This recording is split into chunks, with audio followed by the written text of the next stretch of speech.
Today I read the fourth Star Wars comic ever called Battle with Darth Vader. Covers the part in the first movie from right after they save Princess Leia to when they escape from the Death Star. This is a good comic. I mean, it's just covering the story that we already knew from the movie. Illustration style I felt was like very fitting and good. And though there were a couple points where I just went, huh? For example, when Darth Vader cuts down Obi-Wan, in the movie it's like a mystical thing and Obi-Wan just turns to nothingness. He just passes over his full body. I don't know how it works. No, they don't really explain that. But in this, it makes it look like he just gets vaporized from the lightsaber. Even though that never happens anywhere else as far as I know, in the entirety of Star Wars, but this was still in Star Wars infancy, so they didn't know better. I like Princess Leia a lot. I mentioned that before. She's probably my favorite character in all of Star Wars, except maybe for Darth Vader / Anakin Skywalker. I don't know. It's hard to say. Or Chewbacca. Or R2-D2. Or Yoda. Yeah, definitely one of those five.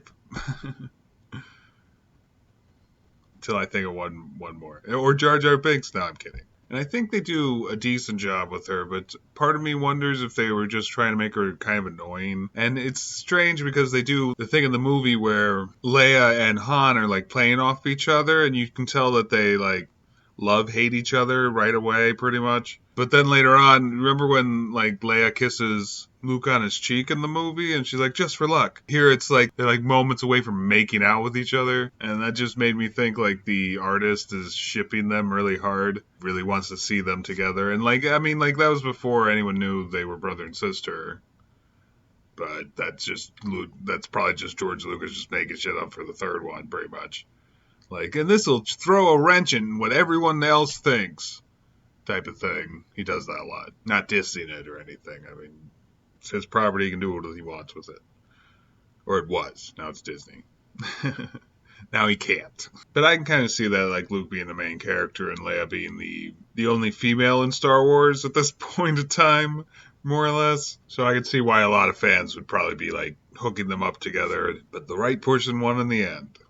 The other person was her brother. Though I feel like George Lucas probably didn't think that at the time. I think he made that up later for the third movie. Or maybe before the second movie, because they do have that scene where they're like, oh no, there is another out there, and they're talking about Leia. But I don't know. But the second one's also when she says she's in love with Han. So it's just kind of weird, I felt, the artist drawing it that way, because in the movie she just kisses him on the cheek, I think.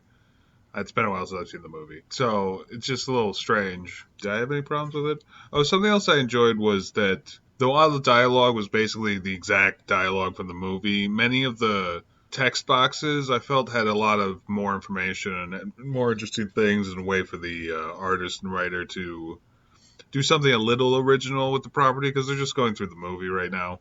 They're still just going through the movie. I guess overall this was an okay story, but I kind of wish that they would do more original stuff throughout it. I wish that they added more scenes or something, just like a couple things, or added a side story to carry that throughout, because I feel like people in the 70s probably didn't want to just reread the story that everyone already knew. They would want to buy stuff like this in order to see those like extra bits, I think. That's what I think.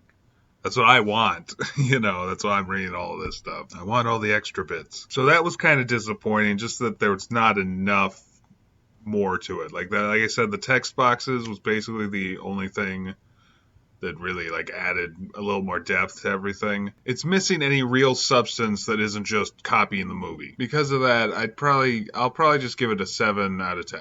That's my rating. I still never know what to say at the end of these, and it usually just cuts off randomly. You know what I mean?